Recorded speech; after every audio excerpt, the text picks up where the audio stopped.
ठीक है, आइए इसमें गहराई से उतरते हैं। हाल ही में कानपुर देहात की एक ऐसी घटना सामने आई है जिसने पूरे प्रशासनिक और मीडिया जगत में हलचल मचा दी है। इस विश्लेषण में हम बिल्कुल निष्पक्ष होकर उन वायरल फुटेज और बयानों की परतें खोलेंगे जो पुलिस और पत्रकारों के बीच हुए इस टकराव के बिल्कुल केंद्र में हैं। बिना किसी पक्षपात के, सिर्फ प्राप्त तथ्यों के आधार पर हम इस पूरे मामले को समझने की कोशिश करेंगे। ये जानना वाकई जरूरी है कि कैसे एक आम सी घटना अचानक इतने बड़े विवाद का रूप ले लेती है। यह विवाद सिर्फ एक मामूली कहा-सुनी तक सीमित नहीं है। यह मूल रूप से पुलिस और प्रेस के बीच उस पेशेवर संवाद के पूरी तरह से टूट जाने का मामला है जिसकी हमेशा उम्मीद की जाती है। एक तरफ वो लोग हैं जिन पर कानून व्यवस्था बनाए रखने की जिम्मेदारी है और दूसरी तरफ वो हैं जो हम तक निष्पक्ष सूचनाएं पहुंचाते हैं। हम पहले इस घटना के बिल्कुल जड़ तक जाएंगे और फिर थोड़ा पीछे हटकर देखेंगे कि इसके व्यापक परिणाम क्या हो रहे हैं।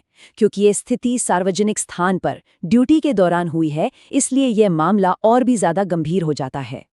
आइए आगे बढ़ते हैं और देखते हैं कि ये मामला कैसे गरमाया। इस पूरे घटनाक्रम को समझने के लिए हमें उन 4 अहम चरणों को देखना होगा। देखिए, शुरुआत होती है कानपुर देहात के एसपी ऑफिस में आग लगने की सूचना से। अब जाहिर सी बात है, ऐसी किसी भी बड़ी प्रशासनिक जगह पर कुछ होगा तो मीडिया वहां पहुंचेगी ही। पत्रकार अपने नियमित कवरेज के लिए वहां पहुंचते हैं, लेकिन इसी कवरेज के दौरान स्थिति तेजी से बिगड़ने लगती है। पुलिस अधिकारियों और मीडिया कर्मियों के बीच किसी बात पर तीखी बहस शुरू हो जाती है और बात इतनी बढ़ जाती है कि वहां मौजूद वरिष्ठ अधिकारी सीओ सदर अपना आपा खो बैठते हैं। और यहीं से स्थिति पूरी तरह से बेकाबू हो जाती है।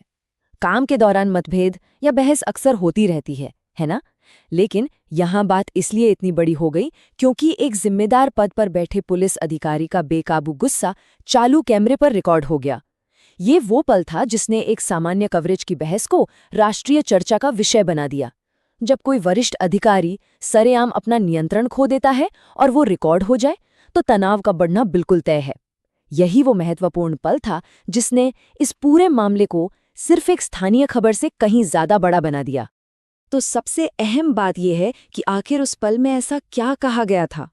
रिपोर्ट्स और उस वायरल वीडियो के अनुसार सीओ सदर संजय सिंह ने कैमरे के सामने पत्रकारों की तरफ इशारा करते हुए ठीक ये शब्द कहे, तुम उंगली करोगे हम बांस कर देंगे। इन शब्दों पर ध्यान देना बहुत जरूरी है ताकि स्थिति की असल गंभीरता को समझा जा सके। ये वो सटीक वाक्य है जो इस पूरे विवाद की जड़ है।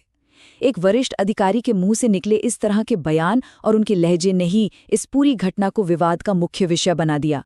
और यह बहुत ही स्पष्ट रूप से दर्शाता है कि आज के डिजिटल युग में चीजें कितनी तेजी से बदलती हैं।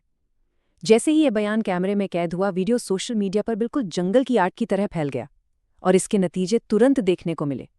सबसे पहले तो विभिन्न पत्रकार संगठनों में इस बर्ताव को लेकर भारी गुस्सा फूट पड़ा। उन्होंने इसे प्रेस के काम में सीधा दखल माना।